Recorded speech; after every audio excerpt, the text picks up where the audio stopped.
Hello అండి, నమస్కారం అందరికీ. Welcome to my channel. ఈరోజు నేను తోటకూర కర్రీ చేసుకున్నాను. సో మీకు చూపిద్దామని ఈ వీడియో తీస్తున్నాను. వేడివేడి అన్నంలో తోటకూర కర్రీ చాలా బాగుంటుంది. పిల్లలకు కూడా తినిపించండి, పిల్లలకి చాలా మంచిది హెల్త్కి. సో దానికి కావాల్సిన పదార్థాలు చూద్దాము. ఎండుమిర్చి, కరివేపాకు, వెల్లుల్లి రెబ్బలు, కొంచెం జీలకర్ర అండి. ఎండుమిర్చి మీకు తగినంత కారంగా వేసుకోండి. నేను ఇక్కడ కారం యూస్ చేయడం లేదండి, పచ్చిమిర్చి మాత్రమే వేస్తున్నాను. నేను కొంచెం స్పైసీ ఎక్కువ తింటా, సో నేను 10 నుండి 12 పచ్చిమిర్చిలు తీసుకున్నాను. రెండు పెద్ద టమాటాలు తీసుకున్నాను. ఒక చిన్న ఉల్లిగడ్డ చిన్న చిన్న ముక్కలుగా కట్ చేసి తీసుకున్నాను. ఫ్రెష్ తోటకూర అండి, కడిగి మంచిగా ముక్కలు కోసి పెట్టాను. తెంపి చాలా బాగుంది ఫ్రెష్గా. తోటకూర మార్నింగే వచ్చింది. సో ఒక కడాయిలో తగినంత ఆయిల్ వేసుకోండి.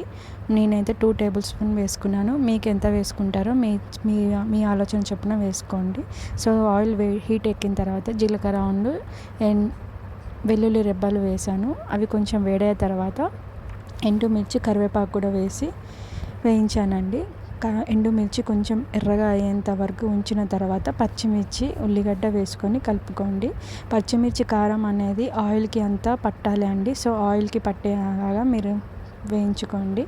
ఇవి కొంచెం వేగిన తర్వాత పసుపు వేసి కలుపుకోండి. పసుపు మొత్తం ఆయిల్కి, పచ్చిమిర్చి, ఎండుమిర్చికి, ఉల్లిగడ్డకు మిక్స్ అయ్యేలాగా మొత్తం కలుపుకోండి. కలుపుకున్న తర్వాత మీరు ముందుగానే మనం కట్ చేసి పెట్టుకున్న తోటకూర కూడా వేసి కలుపుకుందాము. తోటకూరలో చాలా ఐరన్ ఉంటుందండి. తోటకూర పిల్లలకి చాలా మంచిది, పెద్దవారికి కూడా చాలా మంచిది. సో ముందుగా కట్ చేసి పెట్టుకున్న తోటకూర వేసుకొని తోటకూర మొత్తం కలుపుకుందాము. తోటకూర కొంచెం మగ్గిన తర్వాత మనము టమాటా ఉప్పు వేసి మిక్స్ చేసుకుందామండి. ఇందులో నేనైతే కారం యూస్ చేయడం లేదు, ఆల్రెడీ పచ్చిమిర్చి కారం వేసాను. సో కొంచెం ఉప్పు వేసి కలుపుకుందాము. ఎటువంటి వాటర్ పోయొద్దండి. కొంచెం మూత పెట్టి ఒక 5 మినిట్స్ తర్వాత మళ్ళీ కలుపుకుందాము. వాటంతట అవే వస్తాయి, ఎందుకంటే మనము టమాటా వేసాం కాబట్టి.